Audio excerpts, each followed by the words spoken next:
তুই ওরে মারলি কেন? তাতে কি হয়েছে? কি হয়েছে মানে? ও আমার লোক।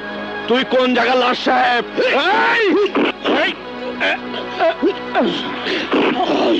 তুই আমার চিনিস? দুনিয়ার কারো আমি চিনি না, তুই কয়দি আমি কয়দি বাস।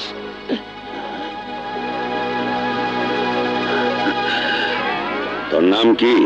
আহমেদ শরীফ। কয় বছরের সাজা হয়েছে? 14 বছর। কি কেস? মার্ডার। কারে মার্ডার করছস? মার্ডার করি নাই। মার্ডার করস নাই? এদিকে আয়।